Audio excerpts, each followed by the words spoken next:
We are pleased to have you today on today's edition of Press R. The atmosphere in Cameroon is tense ahead of the unauthorized planned protest march by an opposition party. The state sees it as an insurrection. Some human rights and non-governmental organizations describe it as heretic. Press R today focuses on where such an obstinate position can face the law. And we are also going to look at the steering committee, the second steering committee of the presidential plan for the reconstruction of the Northwest and Southwest regions that met this week during the week, and it was chaired by the Prime Minister. The steering committee came up with a procedure manual on how to proceed to go on with the reconstruction. That also we are going to look at the way forward now that we hope that the war may be getting watered down. Whatever, we are going to discuss that on Press R. And to talk about the panel, we have to my right Madame Momabi Yvonne, a civil society activist. Welcome to the program. Thank you, Killian. The pleasure is mine. Good afternoon, fellow panelists, and good afternoon, Cameroonians. We have a man of law, a barrister at law, Barrister Munjem Fombat, who is going to tell us what the law says when something is unauthorized by the law and somebody is obstinate and wants to go ahead with it. He's going to give us the interpretation and read the law. Welcome to the program, Barrister. Thank you. It's a pleasure being around once more. We have to the extreme left Victor Cham. Victor Cham is the publisher of Municipal Updates newspaper. Victor Cham, you know so much about the presidential plan for the reconstruction of the Northwest and Southwest regions. Welcome to the program. Thank you very much, Killian. Glad to be on board with Madame Yvonne. I'm the barrister at law.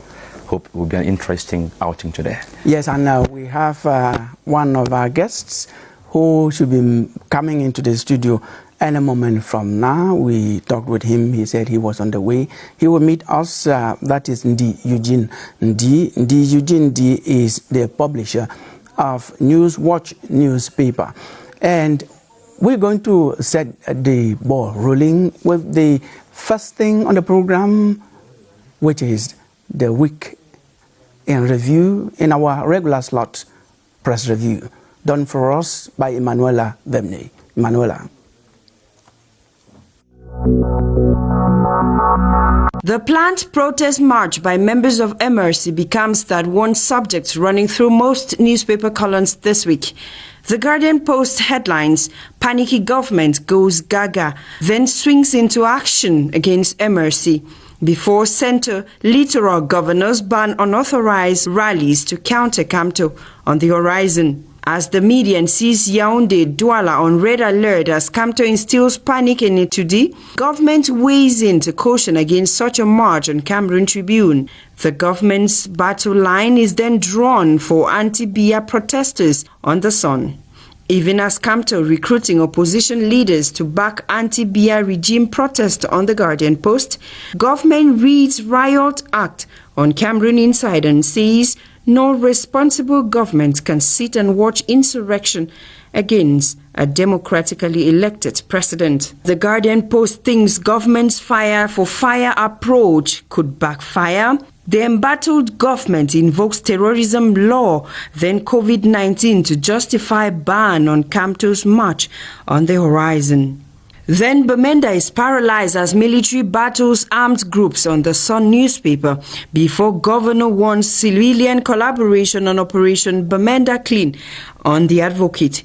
Even as the Star doesn't seem to understand who is cleaning what in Operation Bamenda Clean, the Bamenda city mayor says decision bitter pill to stop crisis on the Herald Tribune.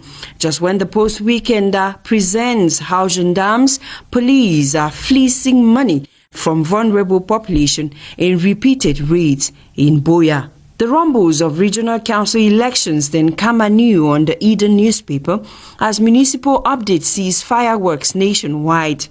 Cameroon Tribune then anticipates a decisive weekend for candidates of regional elections.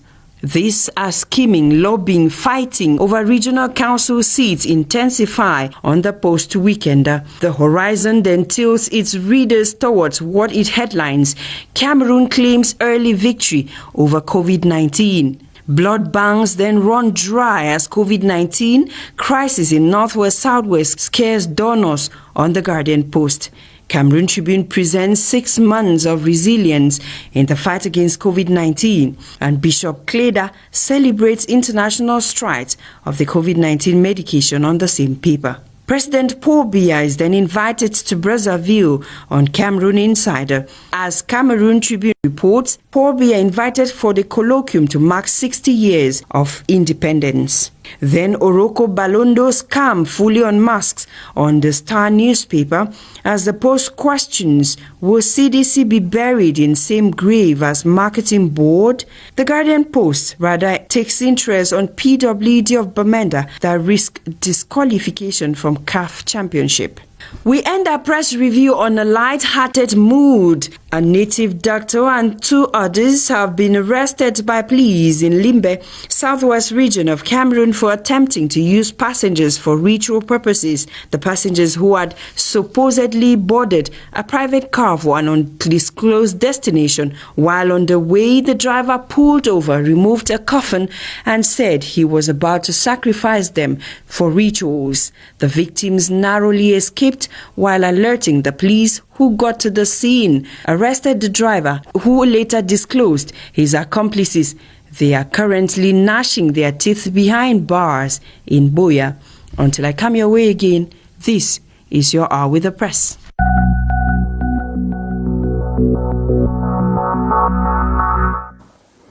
Thank you very much, Emanuela Vemnui, for the press review. We're going to introduce our first topic. Our first topic is unauthorized protest calls. Can organizers face the law? That's our first topic. We just begin by talking about the atmosphere, because just that unauthorized planned protest has mobilized so many people, mobilize state machinery to make sure, as the state says, we will not permit insurrection. When you look at the atmosphere, what do you have to say? How do you read the atmosphere, Yvonne? I am so disheartened with what I'm seeing obtaining in Cameroon.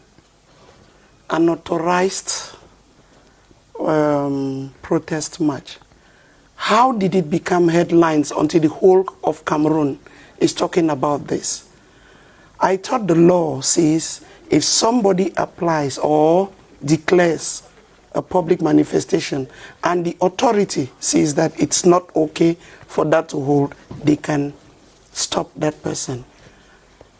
Did this political party in due form deposit applications? Why did these 2 governors go to ban something that the law has already taken care of? Well, are we not giving this event too much publicity than it deserves? Let us say you are taking it from the conclusion point of view. It's a follow-up to similar activities, and in public places, especially security circles, they prefer to overdo something rather than let it go out of hand and they regret. They have the yam and the knife. They know who wants to do what and when that person wants to do it, or a group of persons. Wait, rather than do the publicity. They are Cameroonians who learned about it because of the over-mediatization of the ban and demilitarization. Yes, today I live at Ctv. From there to town, I will not count the number of cannons. I met big trucks, military men in gear. Why that publicity? Victor Cham, the state has to to dissuade anybody who especially is planning to disrespect, to incite action against state institutions. I think Yeah, that's right. That's right. What Madam just said, I think the two governors did not cite any political party or any individual. They were taking precautions in case of any event, eventuality. So we cannot say that it was MRC or it was Mr. Kanto. And the MRC saga that has gained a lot of popularity since last week till date speaks volumes of frustration and confusion from the party itself. There are the militants who are out there on social media and in the media propagating it. They had banned media outings, but they go behind and they instigate and inspire those things. And that is why I often say political parties get power from the sovereign masses through elections, not from the streets. Yes, we're going to welcome Eugene D. We announced you probably had some issues coming. We're happy you are here with us. Welcome to the program. Thank you. The issues may be related to what Yvonne just said, the military all over, and then the controls are so many. Yes, that you have to be identified at more than 3 spots before, from Tekas, a neighborhood, to Mbala 2. You have to be identified at 3 spots. You show your ID card, you show who you are, and you answer some questions which I don't think were very necessary. Yeah, I'm going to take it from where you've stopped. He's calling the name of the party the CRM because that is the party and the leader. It is not an isolated event concerning the same party, and we know of what happened before, and we know the consequences.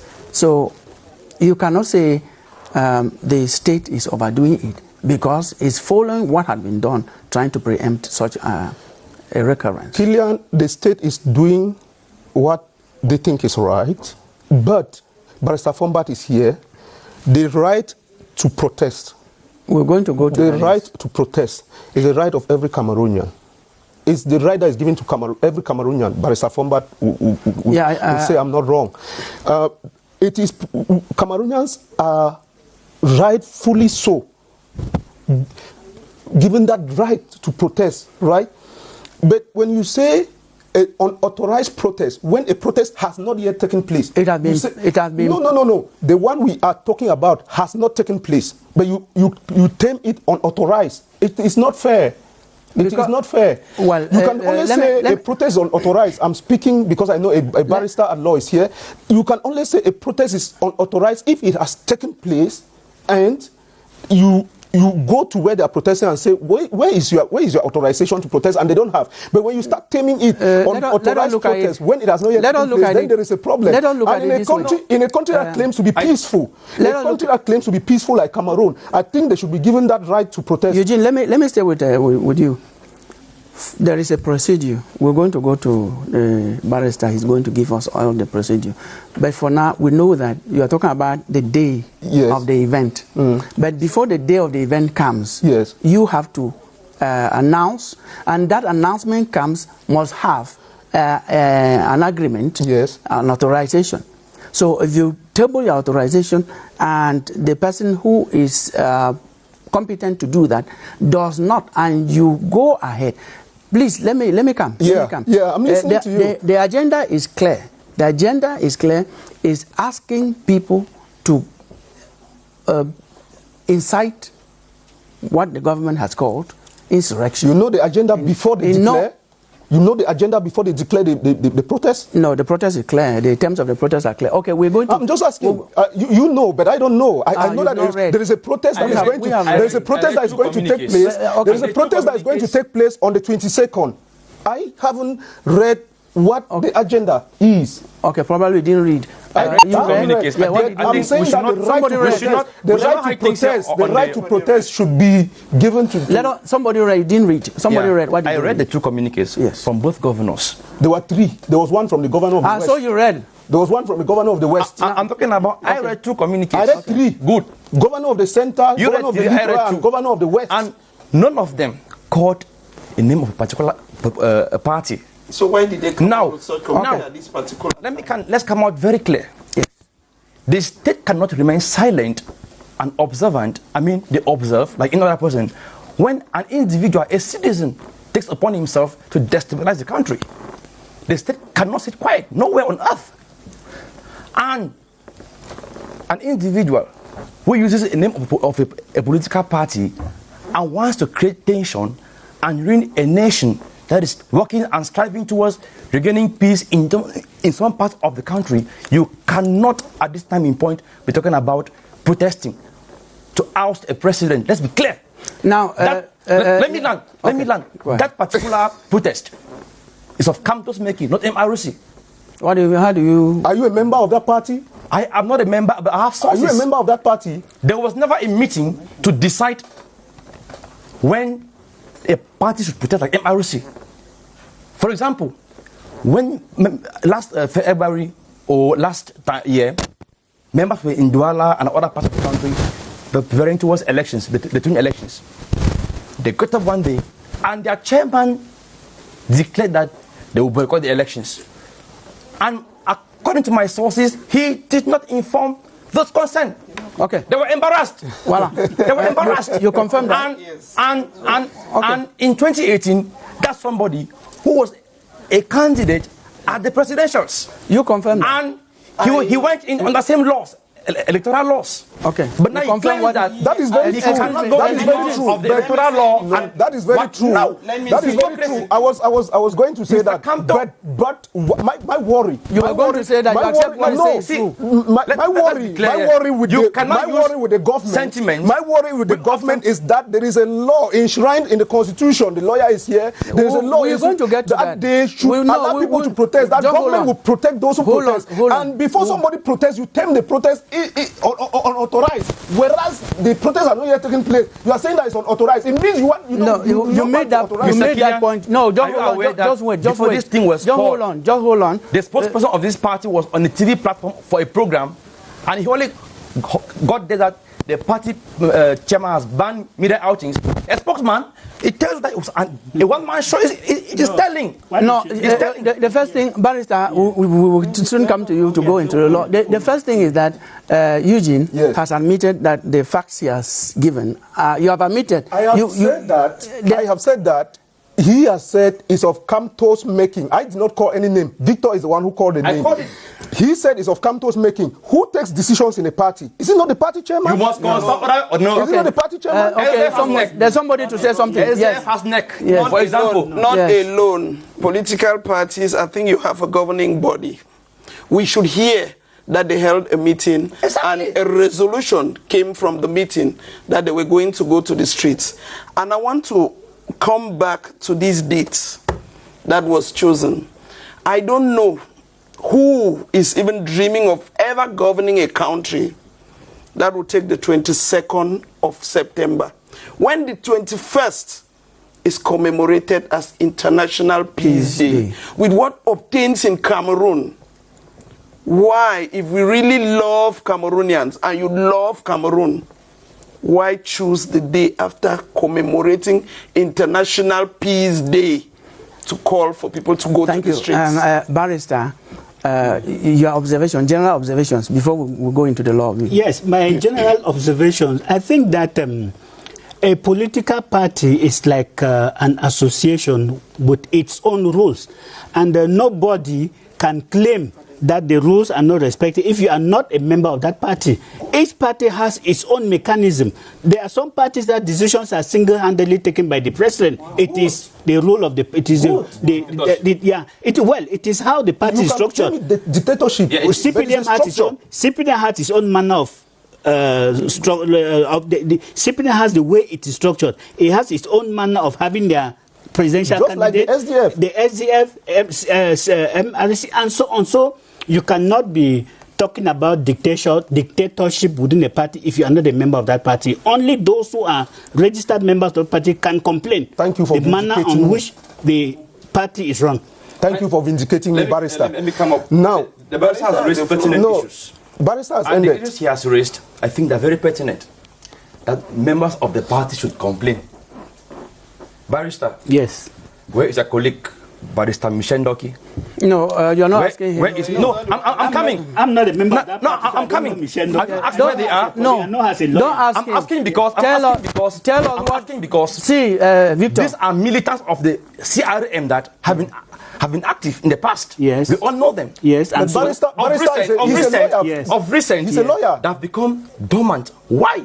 It's an internal issue of the Have been party. silent. It's an internal problem of the party. No, It's an internal problem of the it's not party. information. Okay. I have had it. No, Okay. it is not because I'm dormant that you think I'm I don't talking about abide by the rules I of the have game. from reliable Now, sources. now we have got all of that. Face. Yeah. We are going to go to the law, yeah. we are going to go to the law. But before we go to the law, because when we touch the law, we're not going to come back. I'm going to propose to you what a religious leader said about the position of God in insurrection, in an uprising, or just simply said disobedience of state authorities. He even goes ahead to talk about social, political, and of course, situation within context. Let's watch this. Hungry and thirsty for peace, and therefore it is important that politically there should be that political sensitivity to the reality on the ground. That is it on the one hand. Then on the other hand, my take is that it would appear that because of political insensitivity, we see some part of the opposition taking decisions that are less or more somewhat irresponsible. From the social perspective, I think that the circumstances in which we are now does not really favor an insurrection or a march. We are still inside COVID-19. To gather so many people to come out to march, it does not favor the combat that the global community, the world in general, and Cameroon in particular, has to do to face COVID-19. Then, now, the religious perspective. The best way to counter or to address a political situation has never been by insurrection, has never been by violence, has never been by armed conflict. Romans chapter 13 is very clear to me that all subjects should respect the authority, that everybody should be obedient to the government. When you look at the history in the Bible, in fact, there were some very horrible governments that the people of God were called to respect, because the ultimate and the supreme and final government is God. God has his own way. And therefore, what we cannot do as human beings, God can do as God.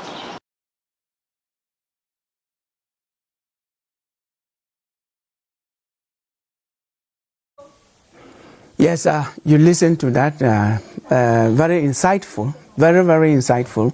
Now we are going to come to you, Barrister. What is the procedure with this particular issue at stake, the planned action that you are saying we cannot call it unauthorized, but we know that it has had a precedence, and that's why precautionary measures have been put in place. What is the procedure, and how do you situate this within the law? If I think for me, the solution lies in the law and not in public or political declarations. The law is strict and clear. When you start from international instruments, the Universal Declaration of Human Rights gives the right to public manifestation. That right is recognized, and that instrument says every member country must ensure the liberty of expression, liberty of demonstration. That one, it is enshrined in international instruments. You come down to the local scene. Our Constitution, in its preamble, recognizes the right to public demonstration. Now, we go to the law, 1990 law, more precisely law number 90/01056 of 19 December 1990 on relating to political parties. Article 12 of that law gives political parties the right to hold meetings, the right to carry out public demonstrations, the right to carry out public manifestations. It is a right instituted in the law. When you come down to law number 90/055 of 19 December 1990, laying down regulations governing public meetings and processions, the law is clear on that. It simply states that whoever, whichever party intends to carry out a public manifestation, you declare. It's a simple declaration. You don't ask for an authorization. You make a declaration to the divisional officer of the place where the march or the procession has to take place. The senior divisional officer. Let us look at it here before you continue. Yes. You don't only state the place. You state the. I was coming to that. Objective.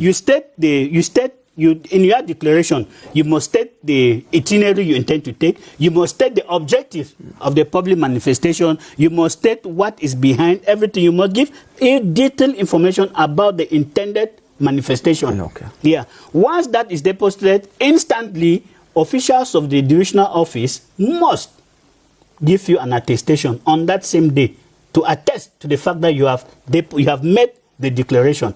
Once you have that attestation in hand, the presumption is that you have a right to proceed with your demonstration.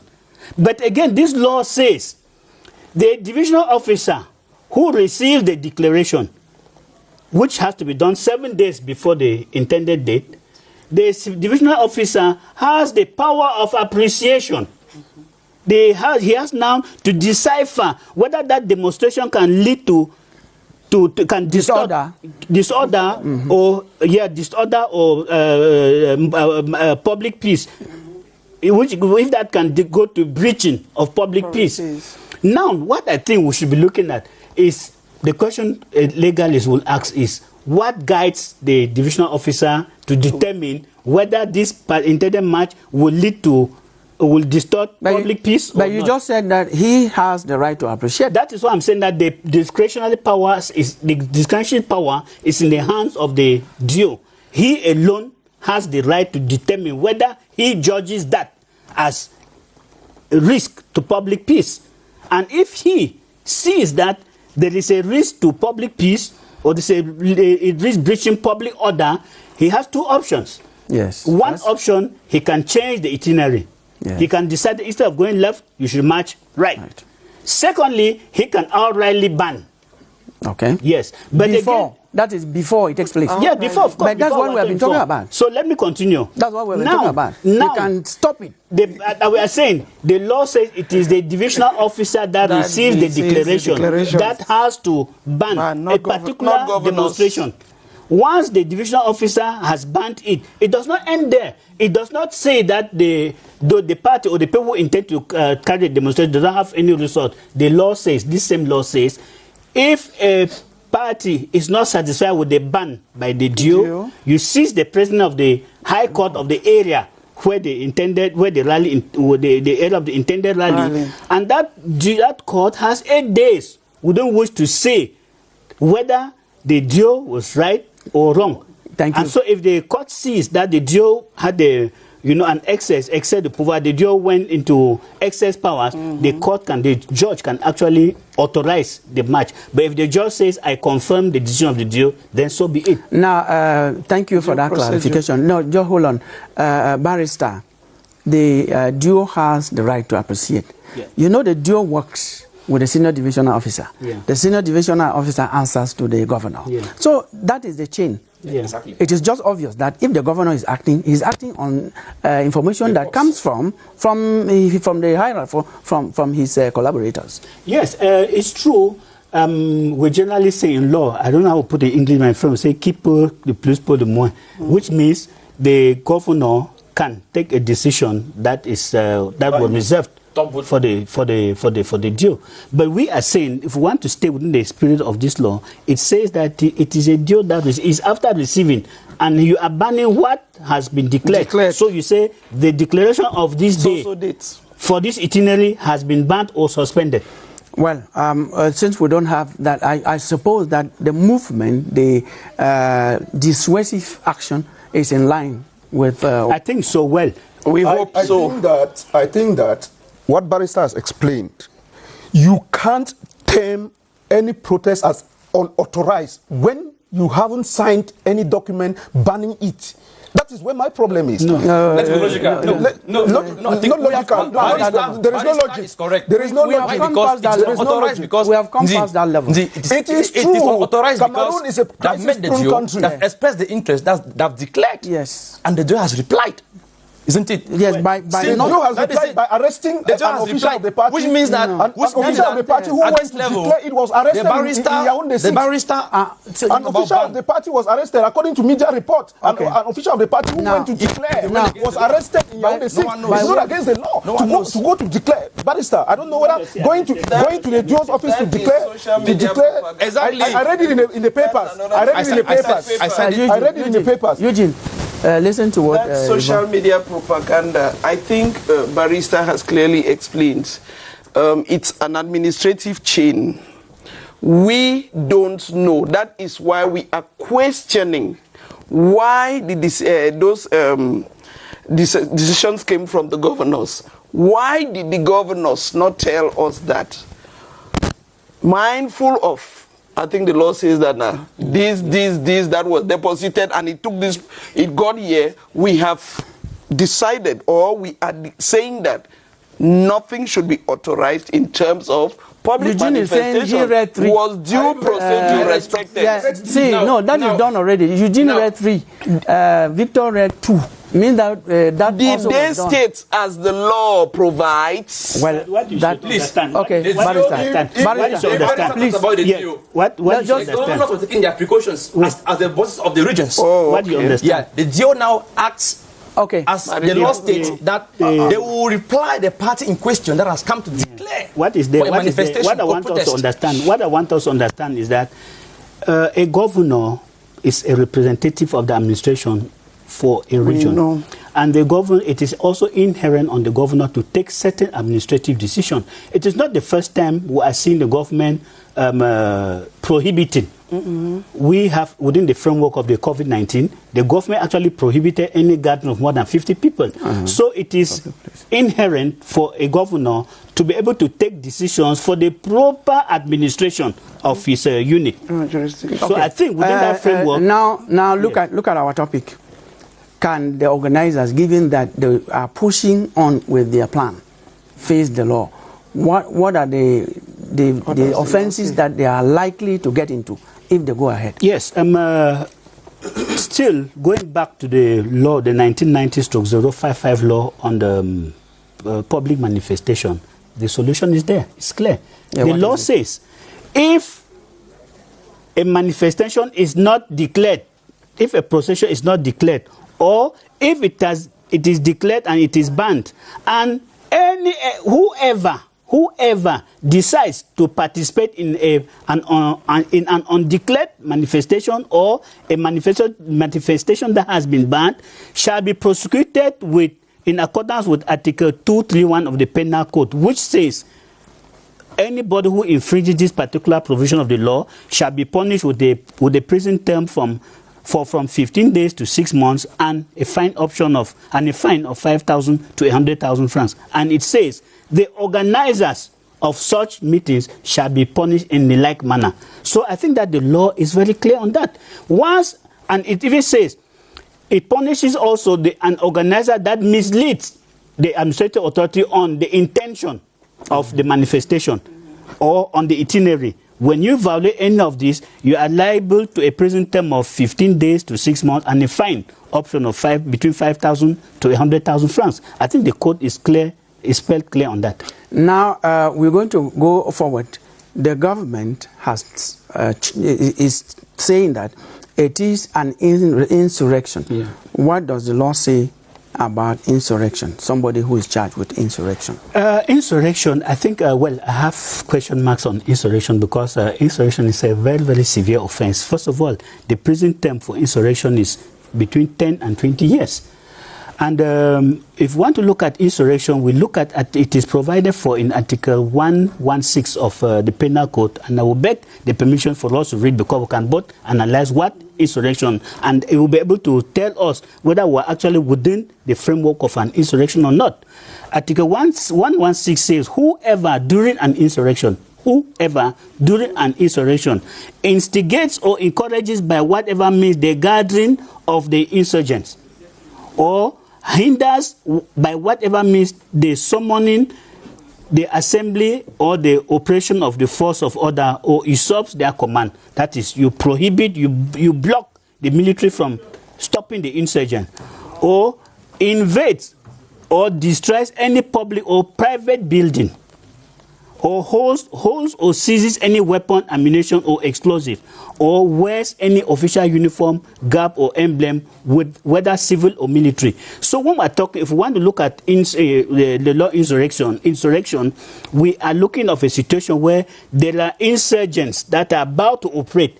Then now you punish the person who facilitates their gathering, or who commands their gathering. That's what you punish. Or you punish the people who invade and destroy a public or private edifice. And we know or you punish those who are found with arms or explosives in their possession. Okay. And arms also includes stones, knives, and any weapon, any instrument that can harm is considered as an arm. And we are aware that such protest marches always go. Yes. That's how they end. Now, Victor, we're going to, we have a second topic. We're going to ask ourselves, given that the barrister is giving us the offenses and the penalties, from what we have been reading, from what the state is saying, from what other people are saying, can the organizers who are being obstinate to go on with this protest march, can they face this law? Eugene, briefly. I see a situation that is leading to a long-drawn battle. September 22, first of all, you know what happened September 22, 2017, when in the northwest and the southwest, people poured out on the street to protest. You know what happened thereafter. It is a similar situation. I am not a conflict resolution expert. We're asking the question, can the organizers, if they push on, face this law the way it is? It will be difficult, right? There is nothing difficult. The law is the law. Dura lex sed lex. Is that how they say it? Yes. Dura lex sed lex. So the law is difficult, and they know that they are going to face the law. Even the Minister of Territorial Administration said it. That anybody who dares will face the law. And if they are pushing on, they know that the law is there and they are going to face the law. Yes, Yvonne. Yeah, before they face the law, well, anybody who goes out and who has been listening to us already know what awaits them. Okay. They have the liberty to move on, or they have the liberty to retract. Yeah. We are already sitting on a time bomb. Cameroon is no longer the best. We are moving on. Pockets from all angles. Yes, please. Victor. Thank God their chairman is a professor of law and he understands those things better. So he should advise them. Then secondly, such a protest, we know the motive behind it, the agenda, is no longer hidden. Okay. So there is bound to be such, if care is not taken. We have opportunists who will come in to set up the whole show. And before you know, the country or protesters, maybe some are killed or whatever, and they start blaming the government. No. Every parent should take care of their children. Okay, thank you very much. It's important. It is with that we move out of this topic into our next topic, and it's Northwest Southwest Reconstruction Project is the presidential plan. This week, the Prime Minister's office, because that's the national coordinator, the national chairperson is a person who oversees that reconstruction plan of the President of the Republic. They met this week and a manual was presented which will be validated. And we are asking already with the manual, what way forward? What is the way forward with the reconstruction? Before we talk about to discuss that topic, watch this report by Christian Chair Atam.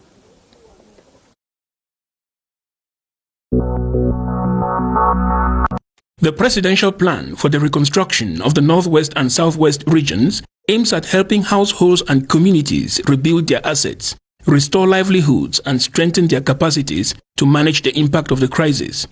This second steering committee meeting of the plan aimed at adopting a procedures manual to bring clarity in the process of assisting victims. It was vital that we outline exactly what every victim, what every beneficiary should and must do to have access to the plan. The procedures manual, which has been adopted by the steering committee, will also help in updating data on the victims of the crisis. The data on the strength of which the initial plan was elaborated was collected in 2018, and we want to take the opportunity as well to update our database objective on the high instructions of the head of state, His Excellency President Paul Biya, being to leave no one behind in terms of the execution of the plan. The next actions envisaged by the coordination team of the presidential plan include the continuation of advocacy for funding, training of mayors on data collection, and the promotion of confidence-boosting activities in the two regions. Thank you very much, Christian Chiatam. I'm going to start with Victor Cham, who is very close to this Northwest-Southwest reconstruction plan. Victor, where are we with the latest of this manual? What does this manual actually provide as a way forward? Yes, the manual is a manual of procedures that will be used to establish those to benefit from this plan, how they will benefit, where they will submit their files, the duration, and the warning and monitoring units that will be set up in order to ensure that there is transparency and accountability. Yeah, the meeting was chaired by the chairman of the steering committee, the minister, the director of cabinet at the PM's office, Balungeli Confiance Ebune. And the document is a 104-page document. Yes, let's just go to and it's structured into 3 parts. Okay. We have promoting social cohesion. The second part is enhancing basic social infrastructure, and the third part is to revitalize the local economy. And there are 25 points structured into the first aspect.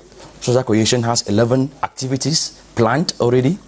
The second sector, that is basic social infrastructure, has 5 activities, and then the third, revamping the local economy, has 9.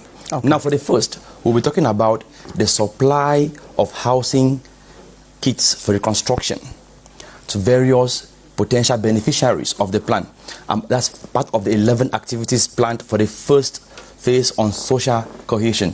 Now, we'll be promoting women and youth centers, that empowering them, because some were affected by this crisis, and there's a need, like the national coordinator did say at the meeting, that there's a need to look into these issues. Now, the main part will be looking at basic social infrastructure, where we have schools, health centers, roads, market, and then we have water and solar power units.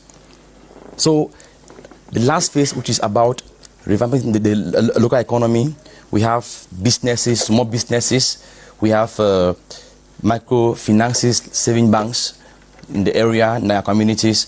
Then we have farms, and so many other aspects that will be touched by this plan. I think if it were a presentation, you've done it so well. Yes. Yvonne, he's done it so well. He's done a good presentation, but the committee itself already raises a lot of questions. How representative is this steering committee? Was the bottom-top approach taken into consideration? Are the grassroots, those who are the most affected by all of this, are they represented in this committee? When they say data was collected in 2018, worse has happened in 2019 and 2020, where we are. He just said data was collected then. He said they are going to update. I hope you are not going to play the... No, I'm not here to play that. I am just questioning procedure. In terms of procedure, the report that we listen to, please, the report we listen to, the national coordinator said the statistics of 2018 are archaic, so they have to update to take into consideration what happened in 2019 and 2020. I think that was said very clearly. Putting the cart before the bull, so whatever. How? Why hurry up to hold and already come out with a procedural manner? What do you call that? Manual of procedures. When you're supposed to go back to the field, do a perception index study, come out with the needs and wants of each community. Again, I want to say, these big guns that come and sit in offices, in this, what I saw here, that's not what's going to resolve our problems. So even bring the reconstruction. Our communities are structured in such a way that if they are given these tools and given the leverage, they will be structured. Let our funds, I'm talking about the Northwest, first return to the palaces.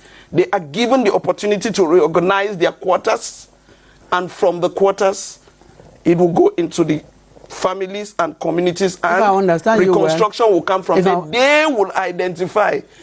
Embezzlement will take place in this thing. No, they will identify what has been lost from their community. You cannot already pass judgment. I am passing. So much has happened. Let me clarify a lot of things. She has raised pertinent issues she has raised, which are very important. Madam, this document is a production of the National Coordination and UNDP. The meeting was coached by the UNDP, and secondly, I've been part of the consultation. We should validate this document. It should be updated. It means you are aware of it. Can we learn, madam? Okay. This document is a product, or is inspired by the recent trip by the National Coordinator to the Northwest and Southwest regions last 2 months.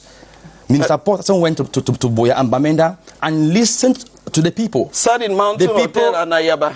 Expressed their worries, their proposals and ideas, and it stands to those ideas that this manual have been developed. And talking about data, there are commissions set up at council, divisional and regional levels. Now, we have NGOs represented, women groups, youth groups.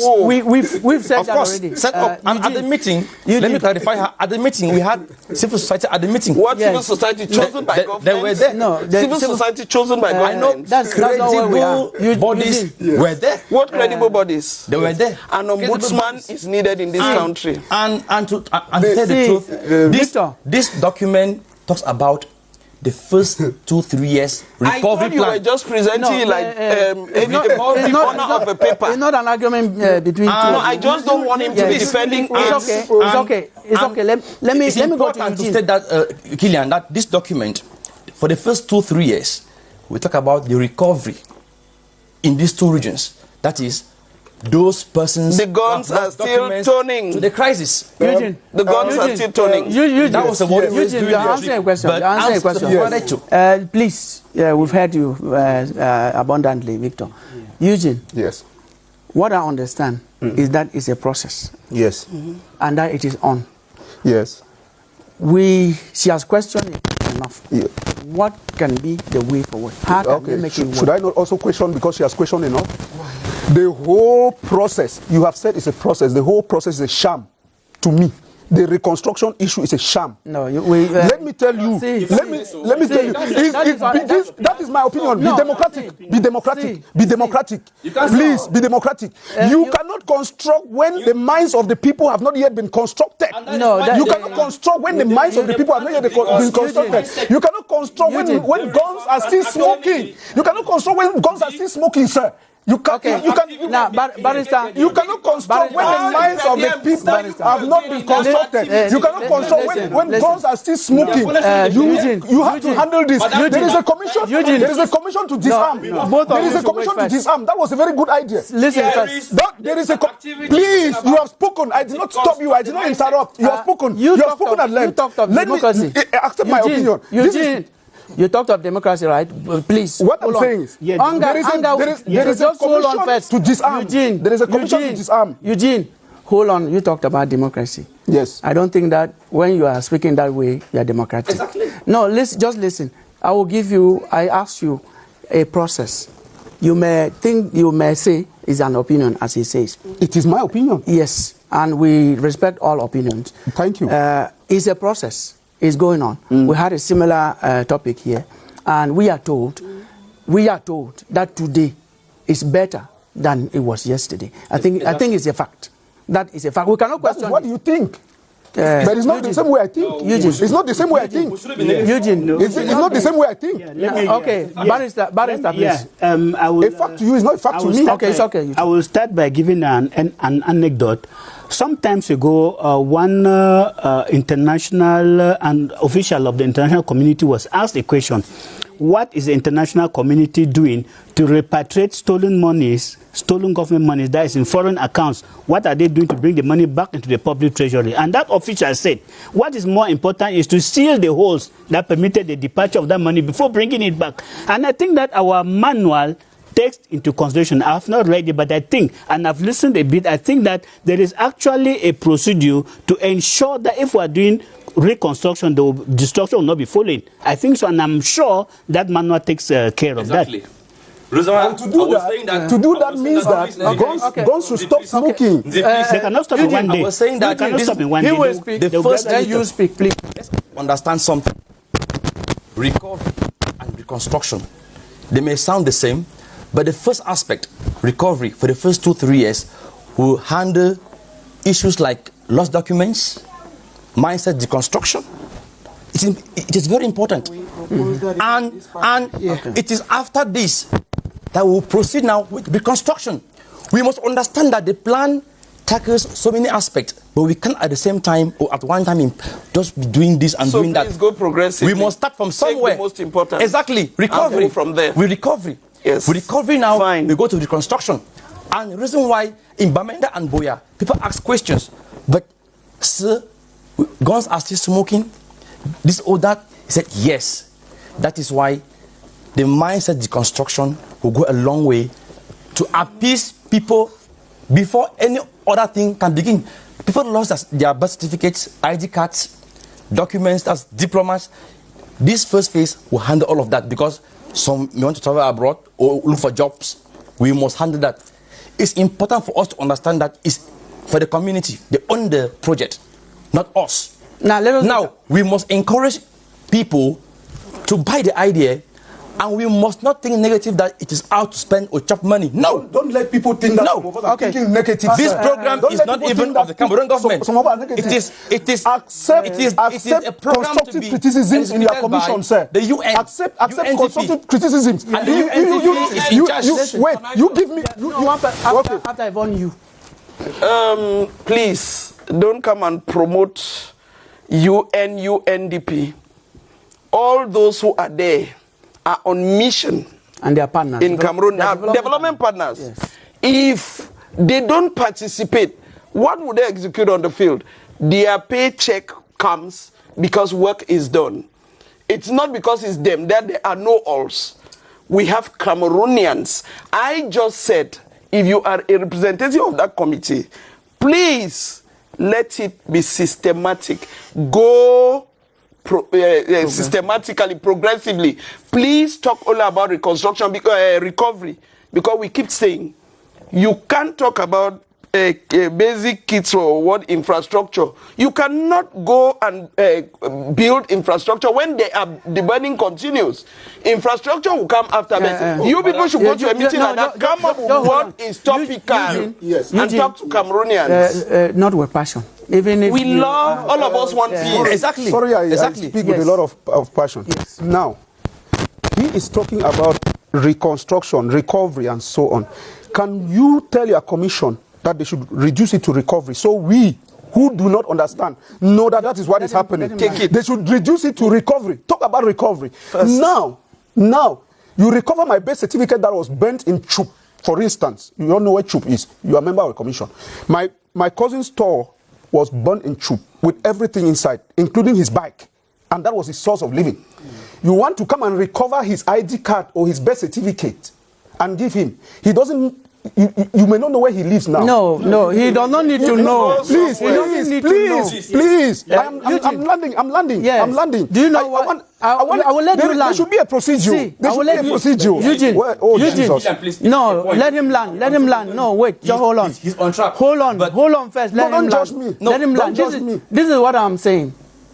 Chup, there's a Cameroonian. If he doesn't know who is in Yaoundé, that's what I'm saying. Who could get the commission to Chup?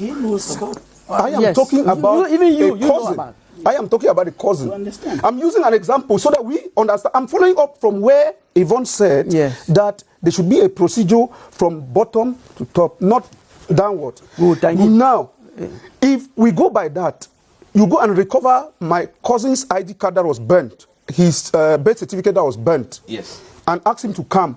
As you recover and give him, and you are going, they burn it again. Well, we are not sure. Please. That's being pessimistic. Okay. What they have said is important. Yeah. It comes back to what I said, that the first 2-3 years, I said it, will be on recovery. And we'll have council commissions, divisional and regional commissions headed by the authorities of that area. And the members will be, we have funds and chiefs, NGOs, they'll be part of the commission to help beneficiaries who will come to apply. There are information sheets that they will have to feed them out and then respect the procedures spelled out in this manual. And I would like to emphasize that, please, the recovery, the first 2-3 years is strictly recovery. The manual says it all. Okay. And we should not misinterpret it at this point in time. All of us need peace, like you said, Madam Yvonne. All of us need peace. Thank you, Barrister. We are moving forward. Yes, if I may chip something. I think that if we look at what we're saying, all we're saying the same thing. Absolutely the same thing. I understand some of us in the panel, and I'm sure the public, when they hear reconstruction program, what comes to their mind is the fact that they are going to build, But I think that Eugene has actually explained, and I mean, yes, Victor has actually explained that it is a procedure, and I think that what should be done is to get the public sensitized on this procedure. Let that procedure be made public, let it be made available to everybody, so that everybody sees that it is a mechanism that actual reconstruction will come at the tail end. Okay. And that is why I hope that since Monday, very understood. Since Monday, very well when the steering committee was handed this document and they scrutinized it, I am sure that the national coordinator, who is pragmatic, will have to before you reinforce. Elvis, who's around? Elvis, come along. National coordinator, not going to stop. It will be a forum for the people to understand the content of these manual procedures, so as to exploit it and to understand that first 2-3 years is recovery, and thereafter, depending on how it unfolds back there, we engage reconstruction, and it will take place all of us know full swing. Okay. Everybody will be on board. We are agreed that recovery first, and that it is part of the procedure manual. Now we have Elvis Teke here with reactions that have come in from some of you who have been watching us. Elvis, welcome to the program. Thank you. Yes, what are the reactions that we have? We have quite a good number of reactions, but I'm just going to take a few due to the time constraint. We go straight away with Mary Kilachin, our regular contributor, who says that those who are engaging into protests will face the law. And they also have Victor Cham, who is saying that those who get into the streets for protests are those who don't have the interest of the nation at heart. And Motebomo Ubejisa says those who engage into supporting protests are likely to face Article 111, Article 112 of the Penal Code of Cameroon. And we conclude with this. We conclude with this last one from Cham Victor once again, who says that reacting to what Cham Victor said. What Cham Victor said, rather. Who says that construction begins with the minds of the people, and we should begin with construction. Okay. Thank you very much, Elvis Teke. Ladies and gentlemen, thank you for being there. We had as panelists on today's edition of Press R, Yvonne Muma B, civil society activist. Welcome. Thank you very much for being there. Thank you. We have Ndi Eugene D, who made it very hot. He got passionate, but it's part of the debate. Thank you for coming. Welcome, sir.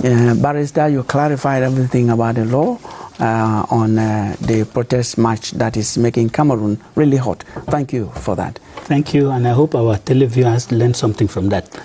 Victor Cham, thank you for knowing so much about the reconstruction plan. Thank you very much, Kilian. God bless you.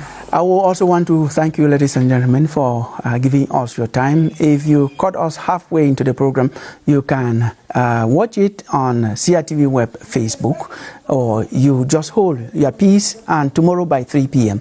there will be a rebroadcast. Thanks once again. Have a good day ahead.